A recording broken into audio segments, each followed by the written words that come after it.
أعوذ بالله من الشيطان الرجيم. بسم الله الرحمن الرحيم.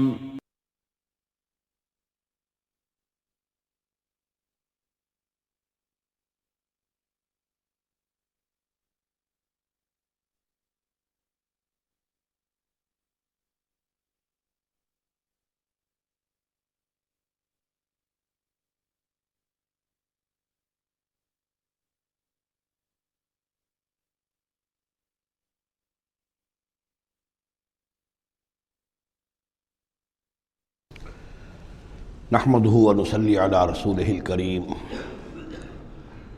اما بعد فاعوذ بالله من الشیطان الرجیم بسم اللہ الرحمن الرحیم وما تكون في شأن وما تتلو منه من قرآن ولا تعملون من عمل إلا كنا عليكم شهودا إذ تفيضون فيه وما يعزب عن ربك من مثقال ذرة في الأرض ولا في السماء ولا اصغر من ذلك ولا اکبر الا فی کتاب مبین الا ان اولیاء اللہ لا خوف علیہم ولا هم يحزنون الذین آمنوا وكانوا يتقون لهم البشرى في الحیاة الدنیا وفي الآخرة لا تبدیل لکلمات اللہ ذلك هو الفوز العظیم صدق اللہ العظیم.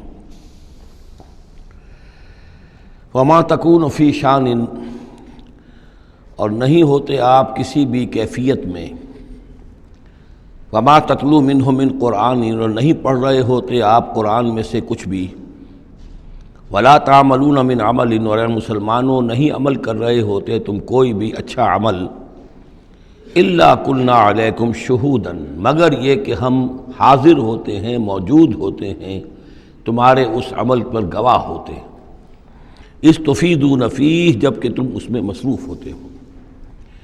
یہ بڑی ہے ایک بشارت والی بات ہے کہ بندہ مومن کو یقین دلایا جائے کہ جو خیر تم کما رہے ہو، جو بھلائی کر رہے ہو، جو نیکی کر رہے ہو، تمہارا رب اسے دیکھ رہا ہے.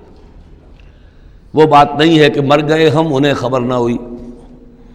اللہ تعالیٰ تو تمہاری ہر جو بھی ایثار اور قربانی جو بھی تم اللہ کی راہ میں کر رہے ہو وہ خود دیکھ رہا ہے، موجود ہوتا ہے. اس میں دیکھیے خاص کیف ہے. اے نبی، پہلے خطاب ہے حضور سے واحد کے صیغے میں. اے نبی، آپ جس کیفیت میں بھی ہوتے ہیں، ما تکون فی شان وما تتلو منہ من قرآن، اور جو قرآن میں سے آپ پڑھ رہے ہوتے ہیں، کوئی حصہ، کوئی صورت خود پڑھ رہے ہوں، پڑھ کر سنا رہے ہوں، اور اب رخ بدلا ہے اہل ایمان کی طرف، مسلمانوں کی طرف. ولا تعملون من عمل، اور اے مسلمانوں جو عمل بھی تم کرتے ہو، من عمل، کہ جو اچھا عمل ہو، نیک عمل ہو، الا کنا علیکم شہودا، ہم تم پر تمہارے پاس موجود ہوتے ہیں، اذ تفیضون فیہ، جب کہ تم اس میں مصروف ہوتے ہو. وما یعزب عن ربک، اور نہیں غائب ہوتا آپ کے رب سے، من مثقال ذرۃ فی الارض، زمین میں ایک ذرے کے برابر بھی کوئی شے، ولا فی السماء، نہ آسمان میں، ولا اصغر من ذالک، نہ ہی اس سے کم تر کوئی شے ہے، ولا اکبر، نہ اس سے بڑی، الا فی کتاب مبین، مگر یہ کہ وہ ایک روشن کتاب میں درج ہے. یہ روشن کتاب ہے اللہ تعالیٰ کا علم قدیم.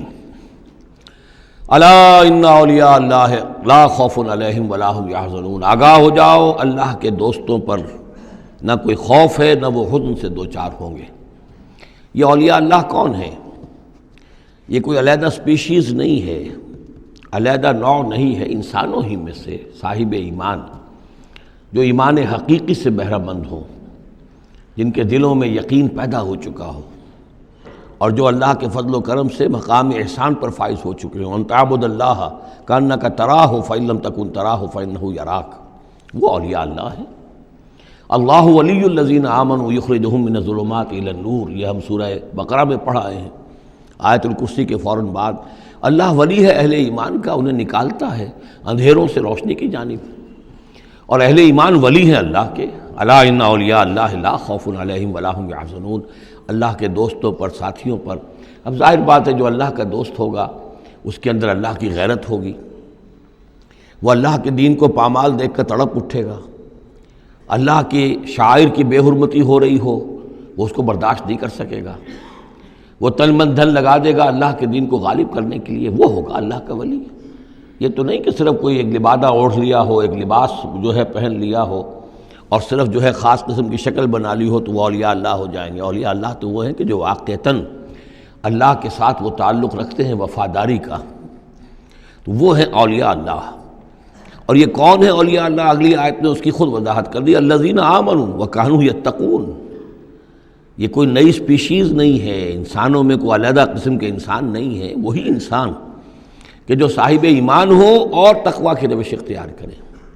اور وہ تقوی ہم پڑھ چکے ہیں، اذا اتقوا وآمنوا وعملوا الصالحات ثم اتقوا وآمنوا ثم اتقوا واحسنوا واللہ یحب المحسنین، یہ سورہ مائدہ کے اندر آیت آ چکی ہے۔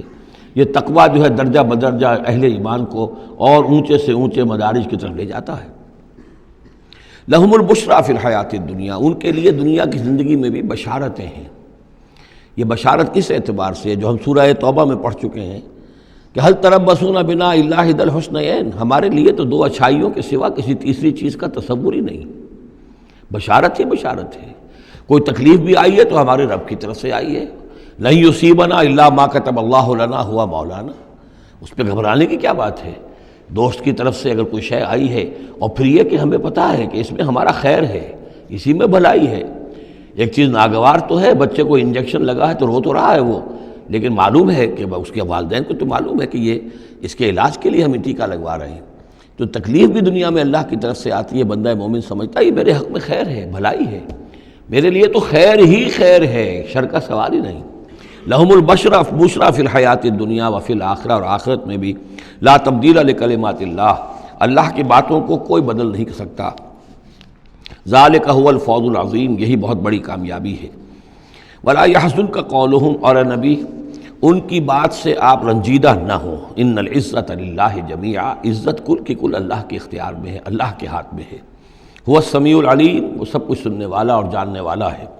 الا ان للہ من فی السماوات ومن فی الارض، آگاہ ہو جاؤ اللہ ہی کی ملکیت ہے اور اللہ ہی کا ہے جو کچھ بھی ہے اور جو بھی ہے آسمانوں میں اور جو بھی ہے زمین میں۔ وما یتبع الذین یدعون من دون اللہ شرکاء، اور یہ لوگ جو اللہ کے سوا کسی اور کو پکار رہے ہیں وہ کوئی شرکاء نہیں ہے جنہیں وہ پکار رہے ہوں، اور نہیں ان کا اتباع کر رہے ہیں۔ یتبعون الا الظن، وہ تو ظن ہے، اٹکل پچو ہے، ان کے اپنے تصورات و توہمات ہیں۔ ان یتبعون الا الظن وان هم الا یخرصون، وہ صرف ظن و تخمین اور اٹکل پچو کے پیچھے پڑے ہوئے ہیں۔ هو الذی جعل لکم اللیل لتسکنوا فیہ والنہار مبصرا، وہی ہے جس نے تمہارے لیے رات کو بنا دیا ہے تاکہ تم اس میں سکون پکڑو، آرام کرو، استراحت ہو، اطمینان اور سکون ہو۔ والنہار مبصرا، اور دن کو بنا دیا دکھلانے والا، روشن، تاکہ اس میں تم کام کرو، اپنی معاشی جدوجہد کرو۔ ان فی ذلک لآیات لقوم یسمعون، یقیناً اس میں آیات ہیں، نشانیاں ہیں ان لوگوں کے لیے جو حقیقتاً سنتے ہوں۔ قالوا اتخذ اللہ ولدا سبحانہ، انہوں نے کہا کہ اللہ نے اولاد اختیار کی ہے، وہ پاک ہے اس سے۔ هو الغنی، وہ بے نیاز ہے۔ یہ لفظ یہاں بہت اہم ہے، غنی، بے نیاز ہے۔ اس کا کیا تعلق ہے اولاد نہ ہونے سے؟ اصل میں انسان کو اولاد کی تمنا اس لیے ہوتی ہے کہ اسے یہ معلوم ہے کہ مجھے مرنا ہے، میں تو فانی ہوں، میری اولاد کے ذریعے سے میرا نام زندہ رہے گا۔ انسان کے اندر جو ایک خواہش ہے کہ میرا نام باقی رہے، میری یاد باقی رہے، تو اس کا تسلسل ہے جو اولاد کے ذریعے سے۔ اللہ تعالیٰ چونکہ فانی نہیں ہے، باقی ہے، اسے کسی اولاد کی احتیاج نہیں ہے، وہ ہمیشہ خود قائم رہنے والا ہے، اس لیے اس کی شان اس سے بہت بلند ہے کہ اسے اولاد کی حاجت ہو۔ هو الغنی، وہ تو اس سے غنی ہے، بے نیاز ہے۔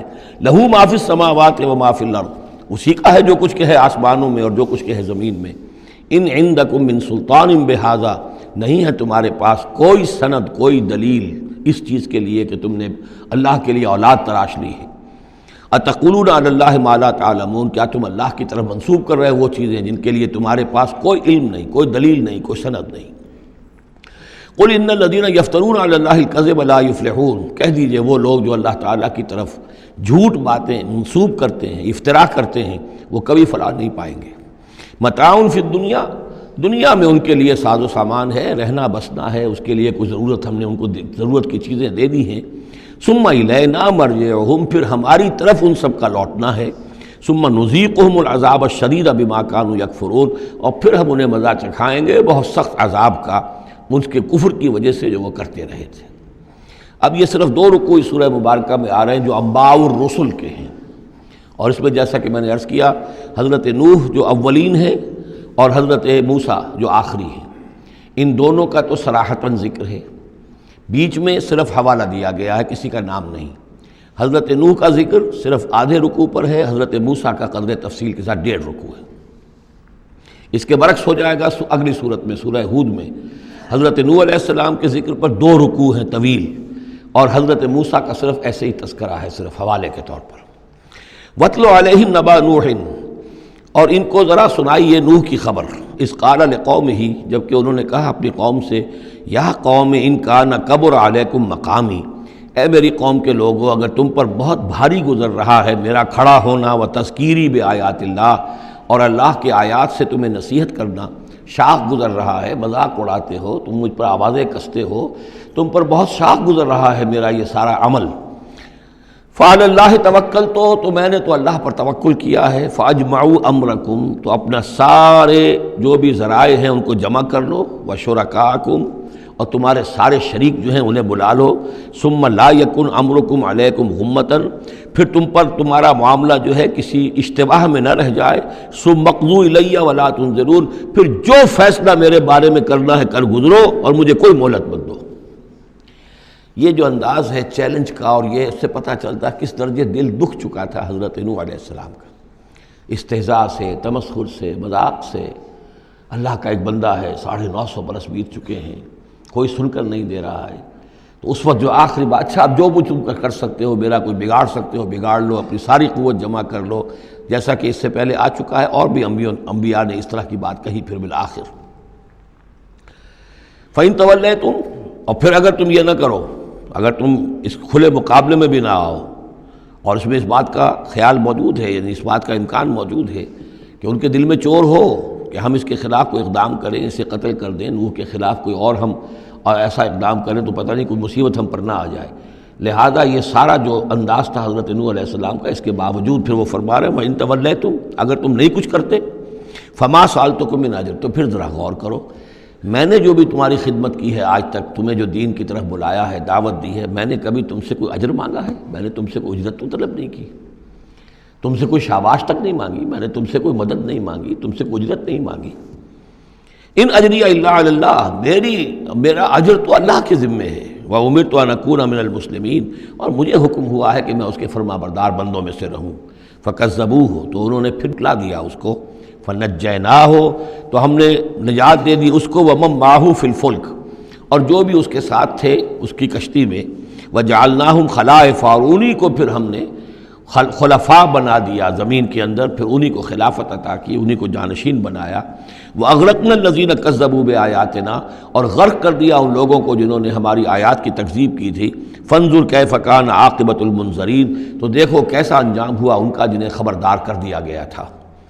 ثُمَّ بَعَثْنَا مِن بَعْدِهِ رُسُلًا، پھر ہم نے بھیجا ان کے بعد بہت سے رسولوں کو، الی قومہم، اپنی اپنی قوموں کی طرف، فجاءوہم بالبینات، تو وہ سب کے سب آئے ان کے پاس روشن دلیلیں لے کر، فما کانوا لیؤمنوا بما کذبوا بہ من قبل، لیکن وہ جس چیز کے انکار پر اڑ چکے تھے وہ ساری روشن دلیلیں دیکھنے کے باوجود بھی اس کو ماننے والے نہ بنے۔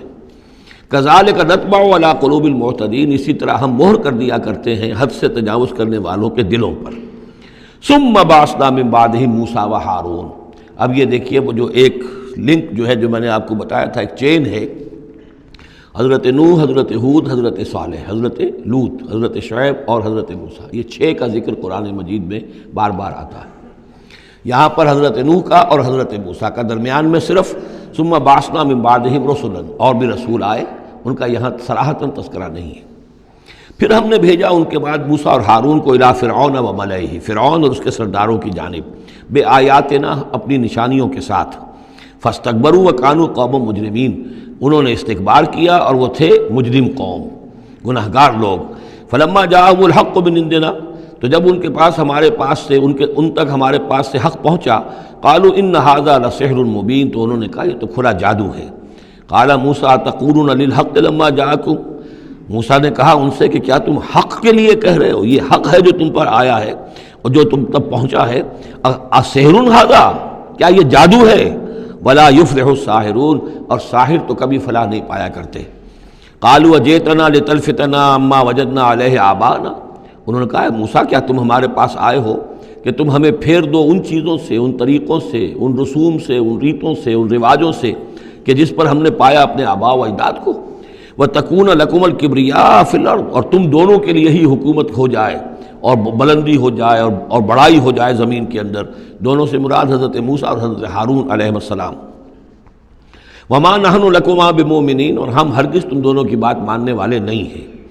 وَقَالَ فِرْعَوْنُ ائْتُونِي بِكُلِّ سَاحِرٍ عَلِيمٍ، اور فرعون نے کہا لے آؤ میرے پاس تمام جو ماہر اور جادوگر ہیں ان کو جمع کر لو۔ فلما جاء السحرۃ قال لهم موسیٰ القوا ما انتم ملقون، تو جب وہ جادوگر آ گئے تو موسیٰ نے ان سے فرمایا کہ ڈالو جو تم ڈالنے والے ہو۔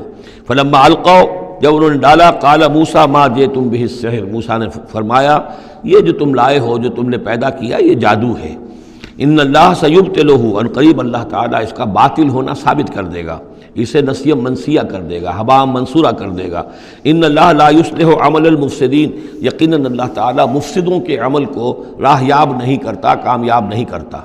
وَيُحِقُّ اللَّهُ الْحَقَّ بِكَلِمَاتِهِ، اور اللہ تعالیٰ تو حق کو حق ثابت کرتا ہے اپنے کلمات سے، وَلَوْ كَرِهَ الْمُجْرِمُونَ، خواہ یہ مجرموں کو کتنا ہی ناگوار ہو۔ فما آمن لموسیٰ الا ذریۃ من قومہ علی خوف من فرعون وملئہم ان یفتنہم، تو نہیں ایمان لائے موسیٰ پر مگر ان کے نوجوان اس کی قوم میں سے، کچھ نوجوان اس کی قوم میں سے، کچھ لڑکے، علی خوف من فرعون، فرعون کے خوف کی وجہ سے، وہ ملئہم، اور ان کے اپنے سرداروں کے خوف کی وجہ سے، ان یفتنہم، کہ وہ ان کو مصیبت میں اور تکلیف میں مبتلا کریں گے۔ یہ بہت اہم ہے جو آیت ہے، اس کو سمجھ لیجئے کہ وہاں جو صورتحال تھی کہ یہ جو قبطی قوم تھی جو اس وقت وہاں پر حکمران ہے آل فرعون، اور یہ جو اسرائیلی ہیں یہ ان کے محکوم ہیں، لیکن محکوم قوموں میں سے بھی اکثر ایسے لوگ ہوتے تھے اور ہمیشہ ہوئے ہیں کہ حکمران قوم ان میں اپنے ایجنٹ بنا لیتے ہیں، ان میں سے کچھ لوگوں کو خطابات دے دیتے ہیں، جیسے ہمارے یہاں خان بہادر اور خان صاحب، اور یہ جو خطابات دے دے کے انگریزوں نے مسلمانوں میں اور ہندوؤں میں وہ اپنے ایجنٹ اور اپنے وفادار لوگوں کا ایک جتھا بنا لیا تھا۔ یہ لوگ ہوتے تھے تو ہندوستانی، لیکن ہر اعتبار سے برطانیہ کے خیر خواہ اور حکومت کے وفادار، اس کے لیے فوج کے لیے بھرتی کرانے میں تیز ہیں۔ تو اس طرح کے لوگ جو تھے اسرائیلی قوم میں بھی ایسے چودھری لوگ موجود تھے کہ جن کو کچھ دربار میں رسائی حاصل تھی، جن کو کچھ رسوخ حاصل تھا، اور وہ گویا کہ آل فرعون کے ایجنٹ بنے ہوئے تھے خود اپنی قوم کے اندر۔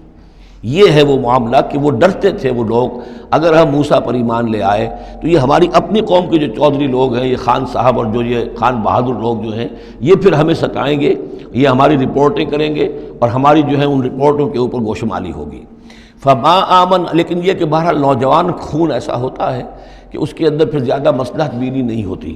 جو ذرا ادھیڑ عمر کے لوگ ہوں وہ زیادہ مصلحت بین ہو جاتے ہیں، ان کی خواہ میں اتنی طاقت بھی نہیں ہوتی، خون میں اتنا جوش بھی نہیں رہتا، تو نوجوان جو ہے وہ تو رزق لیتا ہے۔ تو یہ سارا پورا فلسفہ جو اس ایک آیت میں موجود ہے۔ فما آمن لموسیٰ الا ذریۃ من قومہ، خود اس کی قوم میں سے بھی، سب کے سب حضرت موسیٰ کو نبی ماننے والے نہیں تھے، نہیں مانی بات موسیٰ کی ان کی قوم میں سے بھی مگر کچھ نوجوانوں نے، کچھ نوجوان، کچھ لڑکوں نے، علی خوف من فرعون، فرعون کے خوف کی وجہ سے، وہ ملئہم، اور ان کے اپنے سرداروں کے خوف کی وجہ سے، ان یفتنہم، کہ وہ انہیں پرسیکیوٹ کریں گے، ان کو فتنے میں مبتلا کریں گے۔ وَإِنَّ فِرْعَوْنَ لَعَالٍ فِي الْأَرْضِ، اسی طرح کا ایک شخص قارون تھا۔ قارون جو ہے وہ قوم موسیٰ سے تھا، اسرائیلی تھا، لیکن یہ کہ سرکار دربار میں رسائی تھی، وفادار تھا حکومت کا، اسی کی وجہ سے بڑے بڑے ٹھیکے ملتے تھے، جیسے ہمارے ہاں ٹھیکیدار ہوتے تھے بڑے بڑے لوگ، تو اس کے پاس اتنی دولت جمع ہو گئی تھی۔ وہ سارا تذکرہ جو ہے آگے چل کر آئے گا سورہ قصص کے اندر۔ تھا تو قوم موسیٰ میں سے تھا، فرعونی تو نہیں تھا، لیکن یہ کہ وہ حضرت موسیٰ کے خلاف چالیں چلتا تھا، اور وہ ساری جو ہے وہ سرکار دربار کی جو خوشامد ہے وہ کام کرتا تھا، اسی سے پھر اس کو دولت ملتی تھی۔ وَإِنَّ فِرْعَوْنَ لَعَالٍ فِي الْأَرْضِ، اور یقیناً فرعون جو ہے وہ بہت سرکشی کر رہا تھا زمین میں، وَإِنَّهُ لَمِنَ الْمُسْرِفِينَ، اور یقیناً وہ بہت حد سے بڑھنے والا تھا۔ وَقَالَ مُوسَىٰ يَا قَوْمِ، اب انہوں نے ان سے جو بھی ایمان لے آئے تھے ان سے کہا قَالَ يَا مُوسَىٰ قَوْمِ إِن كُنتُمْ آمَنتُم بِاللَّهِ، اب اگر تم اللہ پر ایمان لے آئے ہو فَعَلَيْهِ تَوَكَّلُوا، تو اب اللہ پر توکل بھی کرو، إِن كُنتُم مُسْلِمِينَ، اگر تم واقعتاً فرما بردار ہو گئے ہو۔ فقالوا علی اللہ توکلنا، تو انہوں نے کہا ہاں آپ اللہ پر توکل کرتے ہیں، اپنا معاملہ اللہ کے حوالے کرتے ہیں۔ ربنا لا تجعلنا فتنة للقوم الظالمین، اے اللہ تو ہمیں ان ظالموں کے لیے تختہ مشق نہ بنا دے، اے اللہ ایسا نہ ہو کہ تو ہمارے ذریعے سے ان کو آزمائے، یعنی یہ کہ جیسے کہ ابو جہل ستا رہا تھا، ابو جہل کی آزمائش ہو رہی تھی، لیکن تختہ مشق حضرت یاسر حضرت سمیہ بن رہی تھی رضی اللہ تعالی عنہما، تو اے اللہ ہمیں نہ آزما، ہم پر ان کا زور نہ آزما، یعنی ہمیں تختہ مشق نہ بنا دے۔ وَنَجِّنَا بِرَحْمَتِكَ مِنَ الْقَوْمِ الْكَافِرِينَ، اور ہمیں اپنی خاص رحمت سے ان کافروں کی قوم سے نجات عطا فرما۔ وَأَوْحَيْنَا إِلَىٰ مُوسَىٰ وَأَخِيهِ، اور ہم نے وحی کر دی موسیٰ کو اور ان کے بھائی کو ہارون کو، أَن تَبَوَّآ لِقَوْمِكُمَا بِمِصْرَ بُيُوتًا، کہ تم اپنی قوم کے لیے مصر میں کچھ گھر معین کر لو، ان گھروں کے اندر جمع ہو کر اللہ کی یاد کیا کرو، جیسے کہ دار ارقم جو ہے مکہ مکرمہ میں محمد رسول اللہ صلی اللہ علیہ وسلم نے وہ ایک مقرر کر لیا تھا، وہیں پر آپ ٹھہرتے تھے، کوئی آتا تھا تو وہیں پر ملاقات ہوتی تھی۔ ان تبوأ لقومکما بمصر بیوتا، کہ تم کوئی معین کر لو مصر میں کچھ گھر، واجعلوا بیوتکم قبلۃ، اور اس کے علاوہ یہ کہ اپنے گھر بناؤ ہی قبلہ رخ، اس لیے کہ مسجدیں تو بنا نہیں سکتے، اور وہ معاملہ جو ہے فرعون کے خوف سے، تو یہ کہ گھر اپنے قبلہ رخ بناؤ تاکہ وہاں تم نمازیں پڑھا کرو۔ اب اس سے معلوم ہوتا ہے کہ قبلہ ان کا بھی تھا کوئی، جبکہ ابھی بیت المقدس تو بنا ہی نہیں ہے، وہ تو حضرت سلیمان علیہ السلام حضرت موسیٰ سے کم 1000 سال بعد آئیں گے، اور پھر وہ جو ہے بیت المقدس ہوگا اور یروشلم بنے گا اور ہیکل سلیمانی بنے گی، لہذا قبلہ تب اس وقت کا قبلہ کس کا تھا، کون سا تھا؟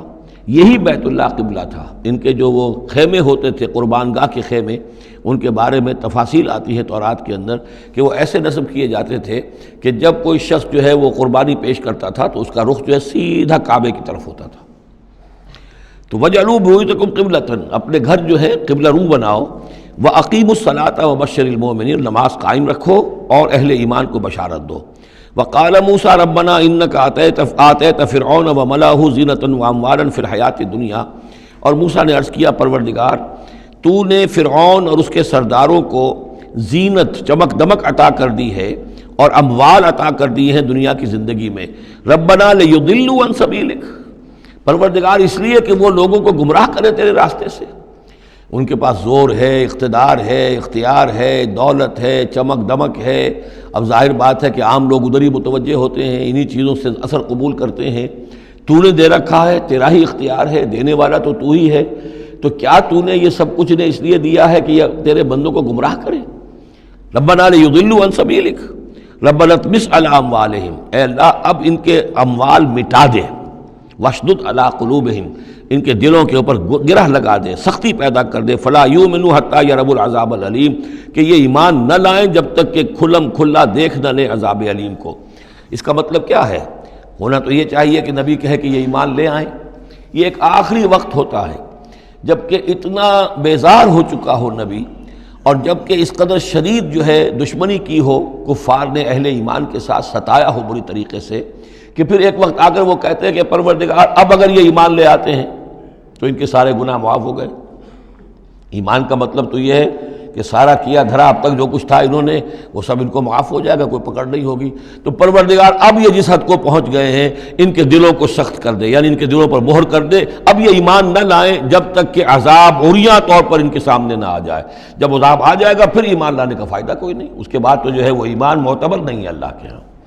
واشدد علی قلوبہم فلا یؤمنوا حتی یروا العذاب العلیم، قال قد اجیبت دعوتکما فاستقیما ولا تتبعان سبیل الذین لا یعلمون، اللہ تعالیٰ نے فرمایا ٹھیک ہے تم دونوں کی دعا ہم نے قبول کر لی، قد اجیبت قبول کر لی گئی، منظور کر لی گئی دعا، دعوتکما تم دونوں کی دعا، فاستقیما اب تم بھی قائم رہنا، ایسا نہ ہو کہ وقت آنے پر تمہارا دل پسیج جائے کہ اللہ اب ان کو معاف فرما دے، تم بھی قائم رہنا۔ ولا تتبعان سبیل الذین لا یعلمون، اور ان لوگوں کے راستے کی پیروی ہرگز نہ کرنا جو علم نہیں رکھتے۔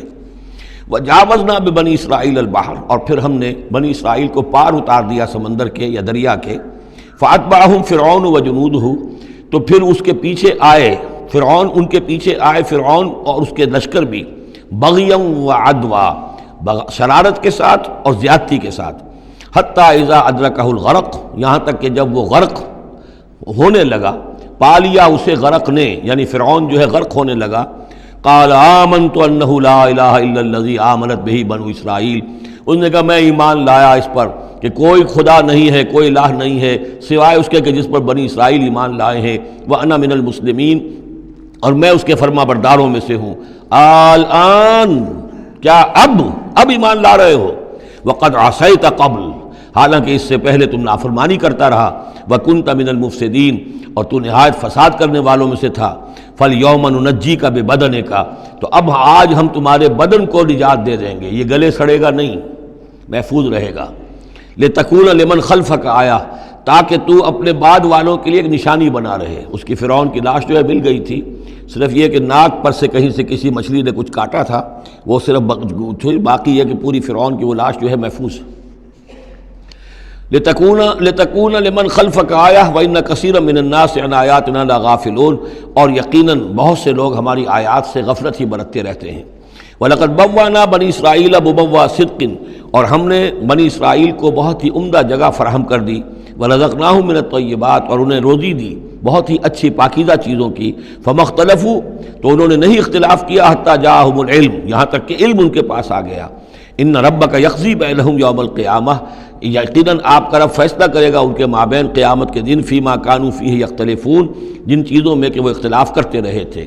فإن كنت فی شک مما انزلنا الیک، پھر اگر تمہیں کوئی شک ہے اس چیز کے بارے میں کہ جو آپ پر نازل کی ہے ہم نے. بظاہر خطاب حضور سے ہے صلی اللہ علیہ وسلم، لیکن ظاہر بات ہے کہ حضور کے لیے کوئی امکان نہیں کہ آپ کو کوئی شک ہوتا. یہ بظاہر خطاب حضور سے ہے، لیکن یہ حقیقتاً خطاب ہو رہا ہے اہل مکہ سے کہ اگر تمہیں کوئی شک ہے اس چیز کے بارے میں جو محمد پر نازل ہوئی.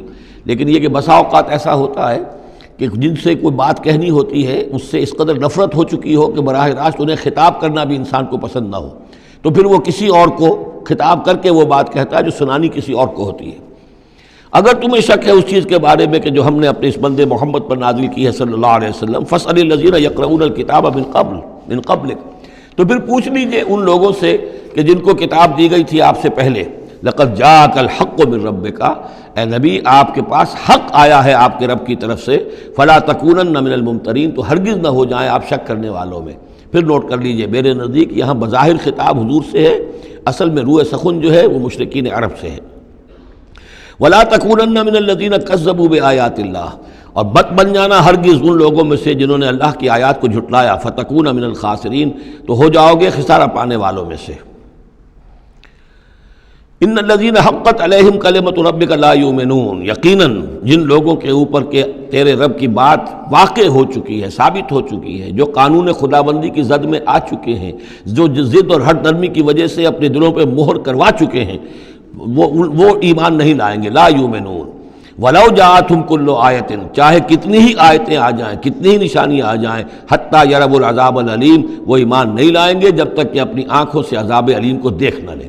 جیسے کہ فرعون کا معاملہ ہوا کہ جب غرق ہونے لگا تب ایمان لایا.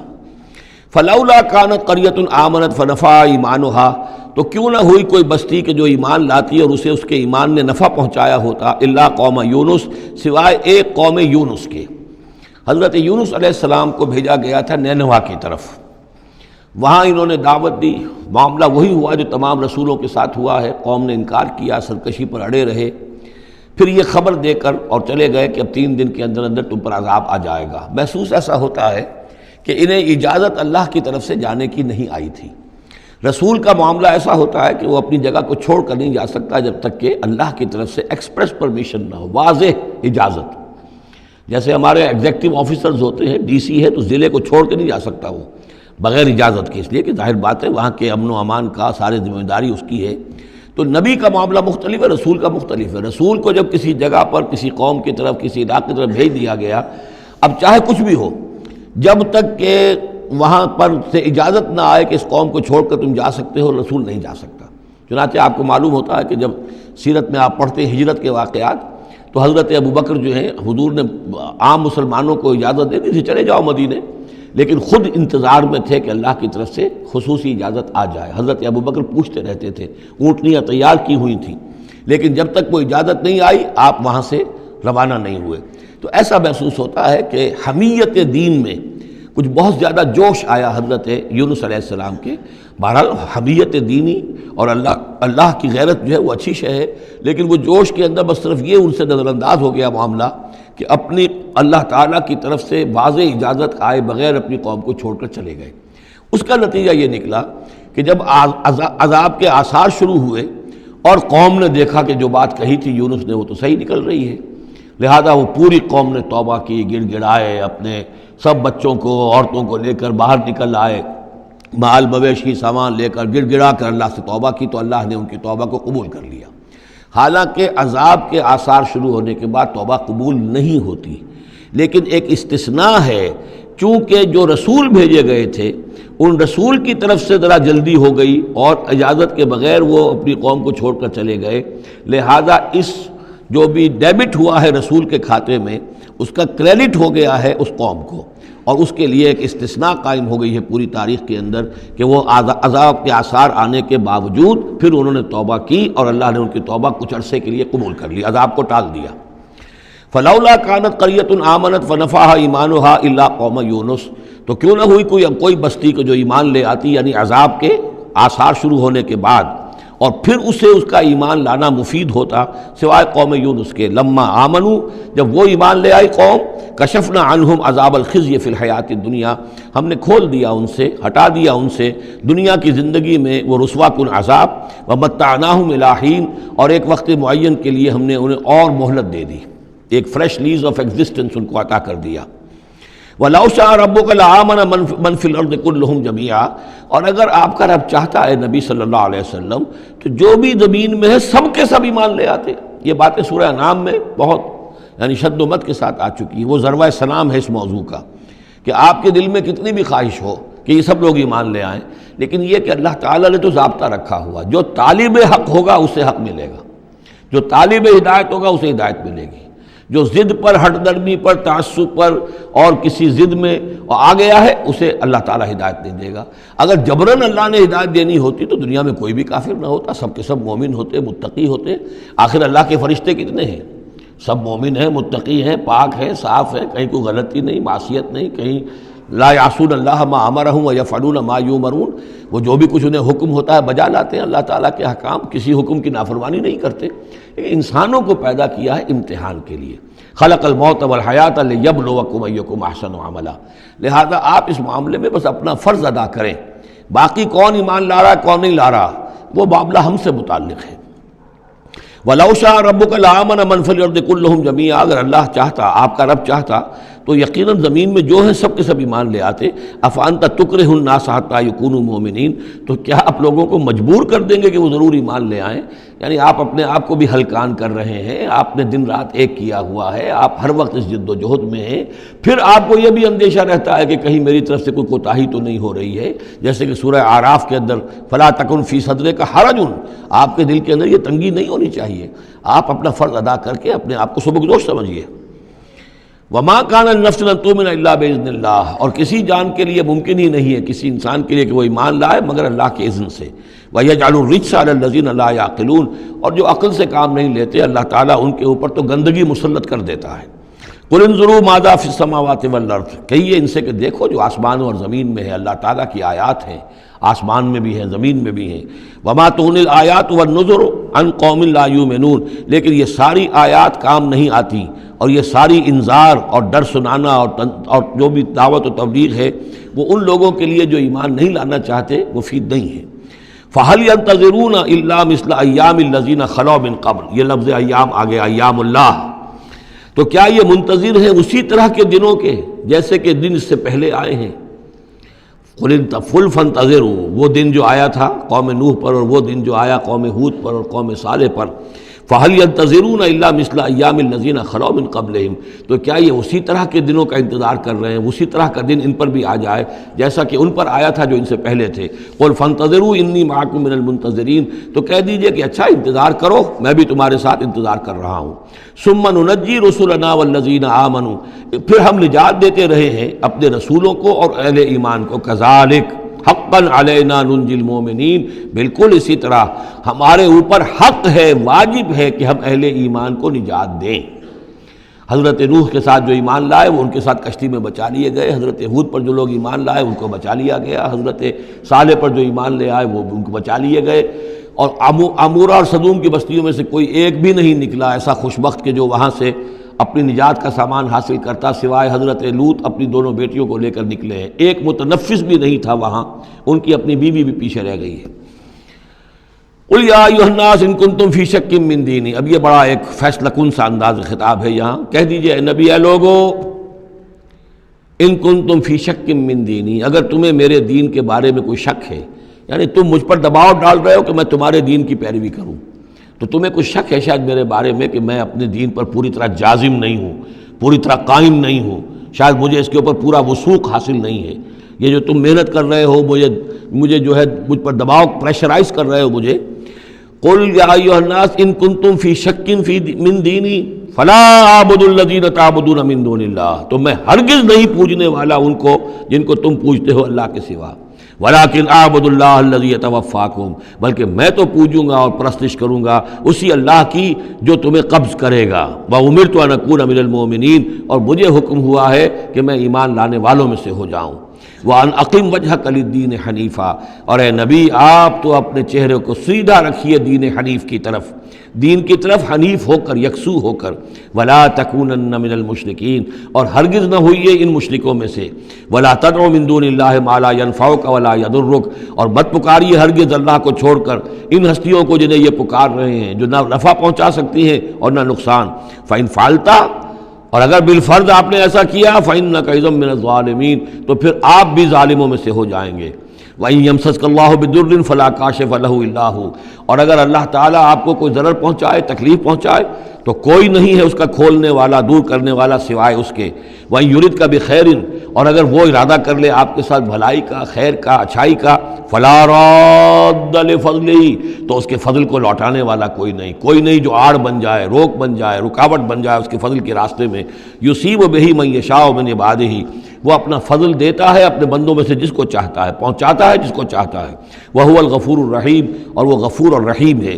قُلْ یَا أَیُّهَا النَّاسُ، کہہ دیجئے اے لوگو، قَدْ جَاءَکُمُ الْحَقُّ مِن رَبِّکُم، تمہارے پاس تمہارے رب کی طرف سے حق آ چکا ہے، فَمَنِ اهْتَدَىٰ، تو جو کوئی بھی ہدایت پائے، فَإِنَّمَا يَهْتَدِي لِنَفْسِهِ، تو وہ اپنے بھلے کو ہدایت پاتا ہے، اس کا فائدہ اسی کو ہوگا، عاقبت اس کی سورے گی، اللہ کی رحمت اس کے شامل حال ہوگی۔ وَمَنْ ضَلَّ، اور جو بھٹک جائے، جو گمراہ ہو جائے، فَإِنَّمَا يَضِلُّ عَلَيْهَا، تو وہ بھی اپنی جان پر وبال لے گا، اس کا سارا وبال اس کی اپنی جان پر آئے گا۔ وَمَا أَنَا عَلَيْكُمْ بِوَكِيلٍ، اور میں کوئی تمہارا ذمہ دار نہیں ہوں، میں تمہارے اوپر کوئی داروغہ بنایا نہیں گیا ہوں، میں تمہارے بارے میں مسئول نہیں ہوں، اللہ کے ہاں مجھ سے تمہارے بارے میں باس پرس نہیں ہوگی۔ وَلَا تُسْأَلُ عَنْ أَصْحَابِ الْجَحِيمِ، آپ سے نہیں پوچھا جائے گا جہنمیوں کے بارے میں۔ وَاتَّبِعْ مَا يُوحَىٰ إِلَيْكَ، اور اے نبی آپ پیروی کرتے جائیے اس کی کہ جو آپ کی طرف وحی کیا جا رہا ہے۔ وَاصْبِرْ، اور صبر کیجئے، جمے رہیے، ڈٹے رہیے، ان کے دباؤ کو برداشت کیجئے، حتیٰ یحکم اللہ، یہاں تک کہ اللہ تعالیٰ فیصلہ سنا دے، وَهُوَ خَيْرُ الْحَاكِمِينَ، اور یقیناً وہ بہترین فیصلہ کرنے والا ہے۔ سورۃ ہود، بسم اللہ الرحمن الرحیم، یہ اب جوڑا ہے، اس جوڑے کا دوسرا فرد سورہ ہود۔ یہاں آپ دیکھیں گے کہ برعکس ترتیب ہو جائے گی، 10 رکوعوں میں سے 6 سے زائد انباء الرسل پر مشتمل ہے، اور جس میں سب سے تفصیلی ذکر جو ہے یہ حضرت نوح علیہ السلام کا ہے، اور آخر میں بہت ہی مختصر سا تذکرہ جو ہے حضرت موسیٰ کا ہے۔ باقی جیسے سورہ اعراف میں ایک رکوع ایک رسول کے لیے، وہی ترتیب آپ یہاں دیکھیں گے۔ بسم اللہ الرحمن الرحیم، الف لام را، کتاب احکمت آیاتہ ثم فصلت من لدن حکیم خبیر۔ الف لام را، یہ وہ کتاب ہے جس کی آیات پختہ کی گئی ہیں، مضبوط کی گئی ہیں، پھر ان کی تفصیل کی گئی ہے، انہیں کھولا گیا ہے اس ہستی کی طرف سے جو حکیم اور خبیر ہے، جو کمال حکمت والا اور باخبر ہے۔ اس کا ایک مفہوم یہ ہو سکتا ہے کہ قرآن مجید میں شروع میں جو صورتیں نازل ہوئی ہیں وہ چھوٹی چھوٹی لیکن بہت پروفاؤنڈ، چند الفاظ کے اندر معلوم ہوتا ہے کہ جیسے سورۃ العصر ہے، والعصر ان الانسان لفی خسر الا الذین آمنوا وعملوا الصالحات وتواصوا بالحق وتواصوا بالصبر، اب اس میں کل ہدایت موجود ہے، اور امام شافعی کے وہ اقوال جو ہیں میں نے اپنے کتابچے میں راہ نجات سورۃ العصر کی روشنی میں وہ سارے درج کیے ہیں۔ کہ لو لم ينزل من القرآن سواها لکفت الناس، اگر صرف یہ سورۃ العصر نازل ہوتی قرآن میں سے اور کچھ نہ نازل ہوتا تو بھی ہدایت کے لیے کافی تھی. اور لو تدبر الناس هذه السورۃ لوسعتهم، اگر لوگ صرف اس صورت پر تدبر کریں، غور کریں، تو یہ ان کی ہدایت کے لیے کافی ہو جائے گی. تو ابتدائی صورتیں اور آیتیں بڑی محکم، لیکن اس کے بعد تفصیل انہی کی بیان ہوئی ہے. اللہ تعبدوا الا اللہ، یہ کتاب کس پیغام کے ساتھ آئی ہے؟ نہ پوجو کسی کو سوائے اللہ کے. اننی لکم منہ نذیر و بشیر، یقیناً میں ہوں تمہارے لیے اس کی جانب سے خبردار کرنے والا اور بشارت دینے والا. یہ دو الفاظ بار بار آ رہے ہیں، بشیر اور نذیر، نذیر اور بشیر. وما نرسل المرسلین الا مبشرین ومنذرین، رسلا مبشرین ومنذرین لئلا یکون للناس علی اللہ حجۃ بعد الرسل وکان اللہ عزیزا حکیما. وان استغفروا ربکم، اور یہ کہ اپنے رب سے استغفار کرو، معافی چاہو. ثم توبوا الیہ، اور پھر اس کی جناب میں رجوع کرو، اس کی طرف بڑھو. یمتعکم متاعا حسنا، وہ تمہیں ساز و سامان دے گا دنیا کی زندگی میں بھی اچھا فائدہ، الی اجل مسمی، ایک وقت معین تک کے لیے، دنیا میں بھی تمہارے لیے حسنہ ہوگا. وَيُؤْتِ كُلَّ ذِي فَضْلٍ فَضْلَهُ، اور ہر صاحب فضل کو اس کے حصے کا فضل عطا کرے گا. یہاں جو ہے ذی فضل سے مراد ہے مستحق فضل، جو بھی فضل کا مستحق ہے اسے اللہ تعالیٰ اس کا فضل عطا کرے گا. وَإِن تَوَلَّوْا، اور اگر وہ اگر تم پھر جاؤ گے، فَإِنِّي أَخَافُ عَلَيْكُمْ عَذَابَ يَوْمٍ كَبِيرٍ، تو پھر مجھے اندیشہ ہے کہ تم پر بہت بڑے دن کا ایک عذاب آئے گا. الی اللہ مرجعکم، تمہاری طرف اللہ ہی کی طرف تمہیں لوٹ جانا ہے. وہو علی کل شیء قدیر، اور وہ ہر چیز پر قادر ہے. الا انہم یثنون صدورہم لیستخفوا منہ، آگاہ ہو جاؤ یہ لوگ اپنے سینوں کو دوہرا کرتے ہیں تاکہ اس سے چھپ سکیں. یہ مشکلات القرآن میں سے اس کے بارے میں بہت سے اقوال ہیں. ایک رائے جو ہے کہ جو بخاری میں حضرت ابن عباس کا جو قول آیا ہے وہ یہ ہے کہ کچھ اہل ایمان کے اوپر حیا کا اتنا غلبہ تھا، جیسے حضرت عثمان رضی اللہ تعالیٰ عنہ، کہ وہ کبھی غسل بھی کرنا ہوتا تھا، اس وقت بھی عریاں ہونا انہیں پسند نہیں تھا، تو وہ اس طریقے سے جھک جاتے تھے کہ گویا کہ سطر پھر بھی جو ہے وہ چھپا رہے.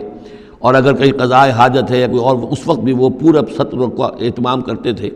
تو یہ فرمایا جا رہا ہے کہ تم کتنا ہی کر لو، ظاہر بات ہے کہ اللہ تعالیٰ کی نگاہوں کے تو تم سامنے ہو.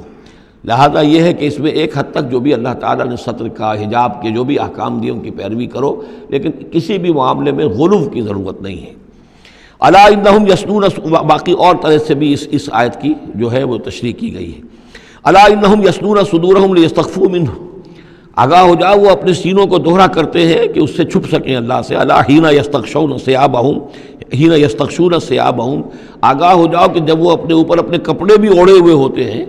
یہ تو یہ کہ اس وقت تو جو ہے وہ اپنے سینوں کو دوہرا کر رہے ہیں، جب کپڑے لپیٹے ہوتے ہیں. یعلم ما یسرون وما یعلنون، اس وقت بھی اللہ جانتا ہے جو کچھ وہ چھپا رہے ہوتے ہیں اور جو کچھ وہ ظاہر کر رہے ہوتے ہیں. انہ علیم بذات الصدور، وہ تو جو کچھ سینوں کے اندر ہے اس کو بھی جانتا ہے. وما من دابۃ فی الارض الا علی اللہ رزقها، اور نہیں ہے کوئی بھی چلنے والی چیز، کوئی حیوان، کوئی چوپایا، کوئی چرند، کوئی پرند زمین پر جتنے بھی حیوانات ہیں اللہ نے بنائے ہیں، لیکن یہ کہ ان کا رزق اللہ کے ذمے ہے. یعنی اللہ تعالیٰ نے جو نظام بنایا اس دنیا کا، اس میں ہر شے کے لیے اس کا رزق فراہم کیا ہے. جو جاندار بنایا اس کے لیے جو غذا ہے، جو ضروری چیزیں وہ پہلے سے فراہم کر دی. بچے کی پیدائش بعد میں ہوتی ہے اور ماں کی چھاتیوں میں دودھ پہلے پیدا ہو جاتا ہے. تو اللہ تعالیٰ کی طرف سے یہ نظام جو ہے ایسا ہے. یہ دوسری بات ہے کہ لوگوں نے تقسیم دولت کا نظام غلط کر دیا، تو کچھ لوگ بھوکے رہ گئے، کچھ ننگے ہو گئے، کچھ نے دولت سمیٹ کر جو ہے اپنے کھتے بھر لیے، انبار لگا لیے. یہ انسانوں کا معاملہ ہے، یہ انہوں نے غلط کام کیا ہے. ورنہ اللہ تعالیٰ نے تو تمام جو بھی جتنی بھی مخلوقات ہیں ان کے لیے کافی اور وافی رزق جو ہے وہ پیدا کیا ہے. وما من دابۃ فی الارض الا علی اللہ رزقها ویعلم مستقرها ومستودعها، اور وہ جانتا ہے اس کے مستقل قیام کی جگہ کو بھی اور جہاں وہ عارضی طور پر سونپا جاتا ہے. یہ مستقر اور مستودع پر گفتگو ہو چکی ہے تفصیل کے ساتھ. 3 اقوال اس کے بارے میں بیان کر چکا ہوں سورہ انعام کے ضمن میں. کل فی کتاب مبین، اور یہ سب کچھ ایک کھلی روشن کتاب کے اندر موجود ہے، وہی کتاب جو علم الہی کی کتاب ہے. وَهُوَ الَّذِي خَلَقَ السَّمَاوَاتِ وَالْأَرْضَ فِي سِتَّةِ أَيَّامٍ، اور وہی ہے کہ جس نے پیدا کیا آسمانوں اور زمین کو 6 دنوں میں. وَكَانَ عَرْشُهُ عَلَى الْمَاءِ، اور اس کا تخت تھا پانی پر. لِيَبْلُوَكُمْ أَيُّكُمْ أَحْسَنُ عَمَلًا، تاکہ تمہیں آزمائے کہ کون ہے تم میں سے اچھے عمل کرنے والا. یعنی یہ تخلیق جو ہے اور انسانی زندگی کا جو یہ حصہ جو اس دنیا میں گزرتا ہے، اس کا جو اصل مقصد ہے وہ ہے امتحان. قلزم ہستی سے تو ابھرا ہے مانند حباب، اس زیاں خانے میں تیرا امتحان ہے زندگی۔ باقی یہ کہ کان عرشہ علی الماء، اس کا تخت پانی پر تھا، اس کے معنی کیا ہیں؟ میرے نزدیک اب بھی یہ آیات متشابہات میں سے ہے، لیکن ایک انداز ایسا ہے کہ جس سے محسوس ہوتا ہے کہ شاید وہ اس کی طرف اشارہ کیا جا رہا ہو کہ یہ دنیا جب بنی ہے، یہ زمین جب ٹھنڈی ہونے لگی ہے تو ٹھنڈی ہو کر اس کے بخارات نکلے ہیں، اور وہ اس کے گرد جو فضا بنی ہے، ایٹماسفیئر، اس کے اندر یہ گیسز گئی ہیں۔ ان گیسز کے اندر جو ہے ہائیڈروجن اور آکسیجن کے ذریعے سے پھر پانی پیدا ہوا ہے، اور طویل عرصے تک بارشیں ہوتی رہیں، طویل عرصے تک، لاکھوں سال یہ کہتے ہیں کہ بارش ہوئی ہے۔ اور چونکہ جب زمین سکڑی ہے تو کہیں سے وہ اونچی ہو گئی، کہیں سے نیچی ہو گئی، سکڑتی ہے کوئی شے تو اس کے اندر نشیب و فراز پیدا ہو جاتے ہیں۔ تو بارش جب برسی ہے تو پھر یہ کہ سمندر وجود میں آئے ہیں، ابھی کوئی اور مخلوقات نہیں تھی، صرف یہ کہ اس زمین کے اوپر یا یہ کہ وہ پہاڑ تھے اور یا پانی تھا، بلکہ یہ کہ اکثر و بیشتر پانی ہی پانی تھا۔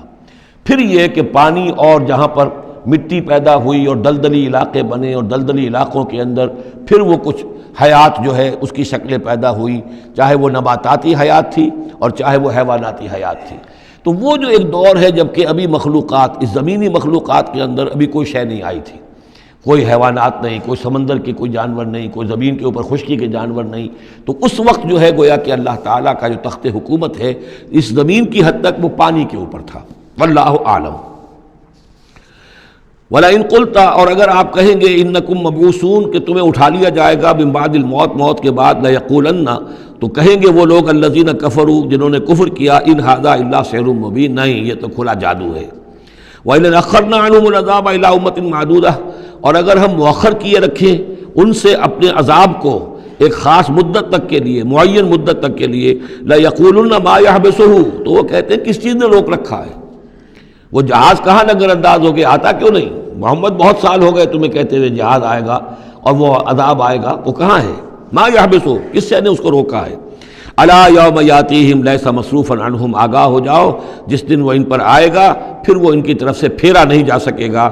وحاق بہم ما کانوا بہ یستہزئون، اور ان کو گھیرے میں لے لیں گی وہ تمام چیزیں جن کا یہ استہزاء اور تمسخر کیا کرتے تھے۔ وَلَئِنْ أَذَقْنَا الْإِنسَانَ مِنَّا رَحْمَةً اور اگر ہم مزہ چکھاتے ہیں انسان کو اپنی طرف سے رحمت کا، کوئی خوشی آئی ہے، کوئی دولت ملی ہے، کوئی اور مسرت کی بات ہوئی ہے، ثُمَّ نَزَعْنَا مِنْهُ پھر جب ہم اس سے وہ چھین لیتے ہیں، لے لیتے ہیں، سلب کر لیتے ہیں، إِنَّهُ لَيَئُوسٌ كَفُورٌ تو وہ ہو جاتا بالکل مایوس، نہایت ناشکرہ، بھول جاتا ہے کبھی اللہ کی نعمت بھی تھی، کبھی اللہ کی نگاہ کرم بھی مجھ پر تھی، ٹھیک ہے آج مجھ پر سختی آ گئی ہے تو سختی نرمی آتی رہتی ہے، اللہ تعالیٰ کی طرف سے ہے، اگر نرمی بھی تھی تو اللہ کی طرف سے، اور سختی بھی آئی ہے تو اللہ کی طرف سے، اس پر شکر چاہیے تھا، اس پر صبر چاہیے، لیکن نہیں، انسان جو ہے لیئوس کفور، انتہائی مایوس اور نہایت ناشکرہ، ہم پر تو کبھی اللہ کی کوئی نظر کرم ہوئی نہیں۔ وَلَئِنْ أَذَقْنَاهُ نَعْمَاءَ بَعْدَ ضَرَّاءَ مَسَّتْهُ اور اگر ہم مزہ چکھائیں اسے نعمتوں کا اس کے بعد کہ کوئی تکلیف اس کو پہنچی ہوئی تھی، لَيَقُولَنَّ ذَهَبَ السَّيِّئَاتُ عَنِّي تو وہ کہے گا بس جی میرے دل اندر دور ہو گئے، ساری برائیاں اب تو، ساری مصیبتیں ختم ہو گئیں۔ إِنَّهُ لَفَرِحٌ فَخُورٌ اب وہ فرح اور فخور بن جاتا ہے، وہ یعنی اتراتا ہے، فخر کرتا ہے اور کہتا ہے یہ میں نے محنت کی، میں نے کوشش کی، میں نے تدبیر کی، دیکھا میں نے یہ شکل کی تھی جس کی وجہ سے کہ میری کاروبار جو بالکل ختم ہو رہا تھا، ڈوب رہا تھا، وہ ٹھیک ہو گیا۔ یعنی یہ کہ ہر حال میں اللہ سے دور، یہ نہیں جانتا کہ جو بھی معاملہ آیا تھا وہ اللہ کی طرف سے ہے، خیر ہو یا شر ہو وہ اللہ کی طرف سے ہے، اس سے ناواقف۔ إِلَّا الَّذِينَ صَبَرُوا سوائے ان کے کہ جو صبر کی روش اختیار کریں، یہ سب کی بات نہیں ہے، جن کو اللہ نے ایمان دیا ہو اور ایمان کے نتیجے میں صبر پیدا ہوا ہو۔ إِلَّا الَّذِينَ صَبَرُوا وَعَمِلُوا الصَّالِحَاتِ اور انہوں نے نیک اعمال کیے ہوں، أُولَٰئِكَ لَهُم مَغْفِرَةٌ وَأَجْرٌ كَبِيرٌ ان کے لیے مغفرت ہے اور بہت بڑا اجر ہے۔ فَلَعَلَّكَ تَارِكٌ بَعْضَ مَا يُوحَىٰ إِلَيْكَ تو اے نبی شاید کہ آپ کچھ چیزیں چھوڑ دیں اس میں سے جو آپ کی طرف وحی کی جا رہی ہے۔ وَضَائِقٌ بِهِ صَدْرُكَ اور آپ کا سینہ اس سے بھج رہا ہے، تنگ ہو رہا ہے۔ ان یقولوا اس وجہ سے کہ وہ کہہ رہے ہیں لولا انزل علیہ کنز او جاء معہ ملک کہ وہ یہ کہہ رہے ہیں کہ کیوں نہیں ان کے اوپر اتار دیا گیا کوئی خزانہ، یا کیوں نہیں آیا ان کے پاس کوئی فرشتہ، معہ ان کے ساتھ کوئی فرشتہ آتا۔ وہی بات جو سورہ انعام میں آ چکی ہے، اس کا ذروہ سنام اس مضمون کا سورہ انعام میں آ چکا ہے لیکن ان تمام صورتوں کے اندر بھی یہ چیزیں موجود ہیں۔ یہ دونوں گروپ جو ہیں مکی صورتوں کے، جن میں سے ایک میں وہ 2 صورتیں ہیں جو ہم پڑھ چکے، انعام، اعراف، اور دوسرا جو یہ ہے جو 14 صورتوں پر مشتمل ہے جس کی دوسری صورت ہم پڑھ رہے ہیں، ان سب کا تعلق جو ہے یوں سمجھیے، ایک استثناء ہے وہ میں بعد میں بتا دوں گا، یہ قیام مکہ کے آخری 4 سالوں کی صورتیں ہیں۔ یعنی حضور کا قیام مکہ مکرمہ میں وحی کے آغاز کے بعد 12 سال، اس کو 4 حصوں میں تقسیم کر لیجئے۔ پہلے 4 سال میں جو صورتیں نازل ہوئی ہیں وہ قرآن مجید کے آخری 2 گروپوں میں ہیں، سورہ قاف سے لے کے آخر تک۔ درمیانی 4 سال جو تھے ان کے درمیان جو ہیں وہ درمیانی 2 گروپوں میں ہیں، اور یہ جو ہے شروع کے 2 گروپ جو ہیں ان کے اندر وہ صورتیں ہیں کہ جو آخری دور میں نازل ہوئی ہیں، آخری 4 سالوں میں، اور ان میں یہ مضمون کثرت سے ملے گا۔ فَلَعَلَّكَ تَارِكٌ بَعْضَ مَا يُوحَىٰ إِلَيْكَ، تو شاید ہے نبی آپ ترک کر دیں گے بعض چیزیں جو آپ کی طرف وحی کی گئی ہیں، وَضَائِقٌ بِهِ صَدْرُكَ، اور آپ کا سینہ جو ہے اس پر بھچ رہا ہے۔ ان یقولوا، کہ وہ یہ کہہ رہے ہیں، لولا انزل علیہ کنز، کیوں نہیں اتار دیا گیا ان پر کوئی خزانہ، او جاء معہ ملک، یا ان کے پاس آ گیا ہوتا کوئی فرشتہ۔ انما انت نذیر، دیکھیے پھر آپ سمجھ لیجئے آپ کا فرض منصبی یہ ہے کہ آپ صرف ایک خبردار کرنے والے ہیں، واللہ علی کل شیء وکیل، باقی ہر چیز کا ذمہ دار اللہ ہے۔ کب عذاب بھیجنا ہے، کب نہیں بھیجنا، کوئی معجزہ دکھانا ہے یا نہیں دکھانا، کس کو ایمان کی توفیق دینی ہے، کس کو نہیں دینی ہے، یہ سارے معاملات اللہ کے ہاتھ میں ہیں۔ ام یقولون افتراہ، کیا ان کا کہنا یہ ہے کہ یہ قرآن جو ہے محمد نے خود گھڑ لیا ہے؟ قل فاتوا بعشر سور مثلہ مفتریات، اب یہ ہے وہ چیلنج جو دوسرے نمبر پر دیا گیا۔ پہلا چیلنج تھا کہ تم پورے قرآن جیسی کوئی کتاب بنا کر لاؤ، وہ آگے چل کر آئے گا سورہ بنی اسرائیل میں اور دوسری صورتوں میں۔ اس سے نیچے اتر کر اچھا 10 صورتیں بنا کے لے آؤ، اس سے نیچے پر سبیل تنزل 1 صورت، اس 1 صورت کی بات سورہ یونس میں بھی آ چکی ہے اور سورہ بقرہ میں بھی، یہاں وہ 10 والا معاملہ ہے۔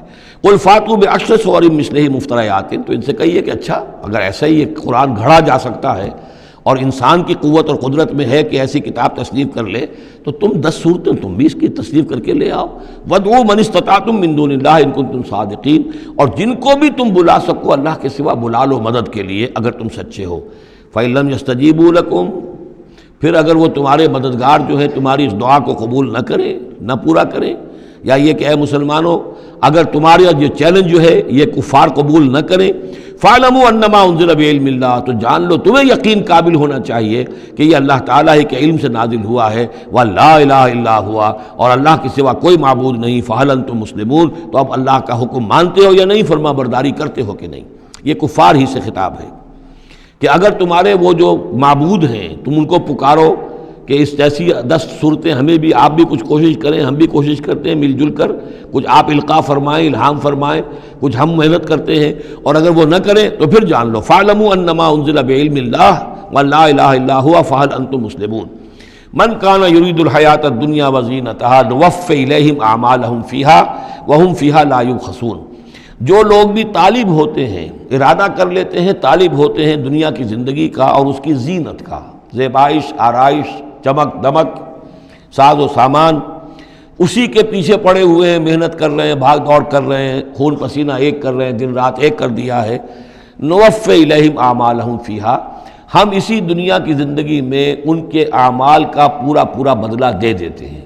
ٹھیک ہے محنت کر رہے ہو بھائی، تمہاری بلڈنگ بھی بڑی اونچی بن گئی ہے اور تمہاری کار بھی بہت اعلیٰ ہے اور تمہارا کاروبار بھی خوب چمک گیا ہے، تم نے چونکہ یہی چاہا، یہی اسی کے لیے محنت کی، اسی کے لیے بھاگ دوڑ کی، تو اللہ تعالیٰ وَهُمْ فِيهَا لَا يُبْخَسُونَ، اس میں اللہ تعالیٰ ان کے ساتھ وہ بخل نہیں کرتا اور ان کی جو محنت ہے اس کا جو بدلہ ہے انہیں اس دنیا میں دے دیتا ہے۔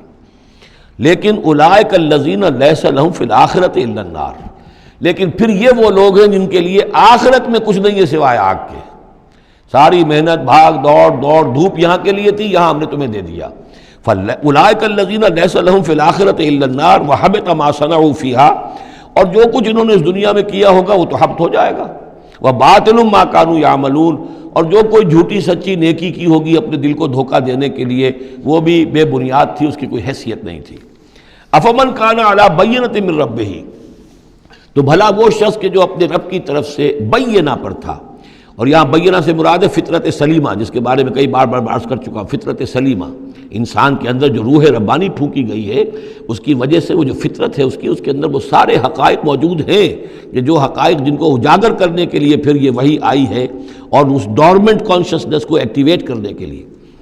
تو جس شخص کی وہ فطرت سلیم ہے، قائم ہے، بینہ ہے، روشن ہے، پاک ہے، وَيَتْلُوهُ شَاهِدٌ مِّنْهُ، اور پھر اس کے پیچھے آتا ہے اس کے لیے گواہ، یعنی ایک شخص ہے جس کی فطرت سلیم تھی، حضور صلی اللہ علیہ وسلم ہے، سلیم فطرت، نیک فطرت، عقل سلیم، اور پھر وحی بھی آ گئی، وحی نے گواہی دے دی، گویا کہ دو چیزیں مل گئی، نور علی نور۔ یہ تمثیل جو ہے سورہ نور میں جا کر مکمل طور پہ سامنے آئے گی۔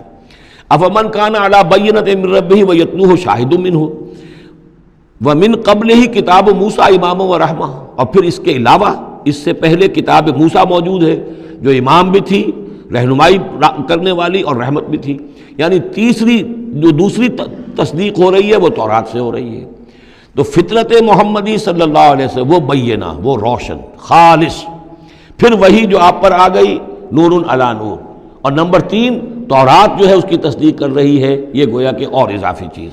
اولئک یؤمنون بہ، یہی لوگ ہیں کہ جو اس پر ایمان لائیں گے، ومن یکفر بہ من الاحزاب، اور جو اس کا انکار کریں گے، کفر کریں گے اس کتاب کا، من الاحزاب، ان تمام گروہوں میں سے، فرقوں میں سے، چاہے وہ مشرکین مکہ ہوں اور چاہے وہ اہل کتاب ہوں، فالنار موعدہ، تو پھر آگ ہی ان کے وعدے کی جگہ ہے۔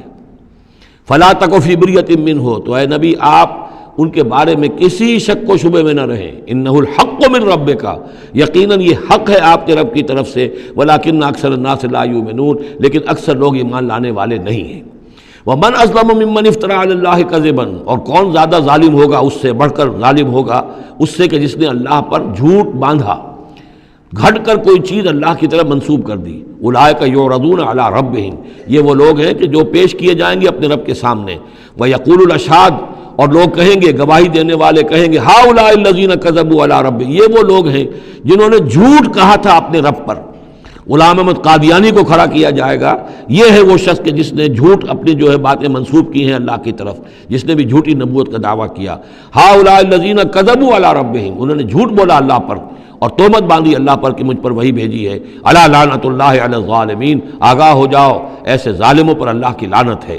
الذین یصدون عن سبیل اللہ، جو اللہ کے راستے سے روکتے ہیں، وَيَبْغُونَهَا عِوَجًا، اور اس میں کجیاں نکالتے ہیں، ڈھونڈتے ہیں، مین میخ نکالتے ہیں تاکہ لوگ جو ہے اس راستے کو اختیار نہ کریں۔ وَهُمْ بِالْآخِرَةِ هُمْ كَافِرُونَ، اور آخرت کے وہ بالکل انکاری ہیں اور منکر ہیں، اور اصل تو ان کی بیماری یہی ہے، آخرت کا انکار ہے، جس کی وجہ سے کہ ان کی عقلوں پر پردے پڑے ہوئے ہیں۔ آخرت سے جو ان کی بے رغبتی ہے، لا یرجون لقاءنا، جو سورہ یونس میں ہم نے بار بار پڑھا، وہ لوگ کہ جو ہم سے ملاقات کے امیدوار ہی نہیں، یہ ہے اصل میں کہ جو غفلت کی اصل جڑ اور بنیاد ہے۔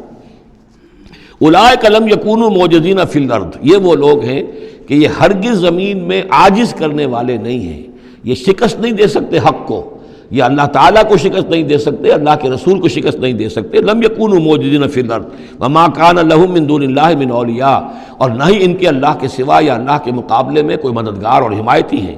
یضاعف لهم العذاب، ان کے لیے تو عذاب بڑھایا جاتا رہے گا، دگنا کیا جاتا رہے گا۔ ما کانوا یستطیعون سمع وما کانوا یبصرون، اور وہ اس لیے کہ نہ تو وہ سننے کی صلاحیت رکھتے تھے اور نہ دیکھتے تھے، اندھے اور بہرے ہو گئے تھے۔ سم بکم عمی فہم لا یرجعون، اس لیے اب ان کے لیے عذاب جو ہے بڑھایا جاتا رہے گا۔ اولئک الذین خسروا انفسهم، یہ وہ لوگ ہیں جنہوں نے اپنے آپ کو ہلاک کر لیا، تباہ و برباد کر دیا۔ وضل عنہم ما کانوا یفترون، اور ان سے سب گم ہو کر رہ گئی وہ ساری افترا جو وہ کرتے رہے تھے۔ وہ کہاں گئے معبود، کہاں گئے من گھڑت خیالات، کہاں ہیں وہ شفعاء، کہاں ہیں وہ چھڑانے والے، وہ سب کے سب جو ضل عنہم ما کانوا یفترون، گم ہو گئے وہ سب کہ جس کا کہ انہوں نے افترا کیا تھا۔ لا جرم انہم فی الآخرۃ هم الاخسرون، تو اب اس میں کیا شک ہے کہ آخرت میں سب سے بڑھ کر خسارہ پانے والوں میں وہی ہوں گے۔ اکثر جو ہے افل کے بنا پر افل التفضیل۔ ان الذین آمنوا وعملوا الصالحات، اس کے برعکس سائملٹینیس کنٹراسٹ کا قاعدہ، اس کے برعکس وہ لوگ جو ایمان لائے اور جنہوں نے نیک عمل کیے، وَأَخْبَتُوا إِلَىٰ رَبِّهِمْ، اور جو اپنے رب کے سامنے جنہوں نے عاجزی کی، گڑ گڑاتے رہے، تضرع اختیار کیا۔ اولئک اصحاب الجنہ، یہ ہوں گے جنت والے، ہم فیہا خالدون، وہ رہیں گے اس میں ہمیشہ ہمیش۔ مثل الفریقین کالاعمی والاصم والبصیر والسمیع، یہ جو دو گروہ ہیں، یہ فریقین ہیں، ایک اہل ایمان ہے اور ایک وہ ہے مشرک اور کافر. ان کی مثال ایسے ہے کہ ایک طرف تو ایک اندھا اور بہرا ہے، کل اعمیٰ والاصم، اندھا بھی ہے بہرا بھی ہے، اور دوسرا والبصیر والسمیع، جو دیکھتا بھی ہے اور سنتا بھی ہے. هل یستویان مثلا، کیا یہ برابر ہے مثال کے اعتبار سے؟ افلا تذکرون، تو کیا وہ نصیحت اخذ نہیں کرتے؟ بارک اللہ لی ولکم. Subscribe to our channel by clicking the subscribe button. Click the bell button and enjoy the latest uploads from our channel.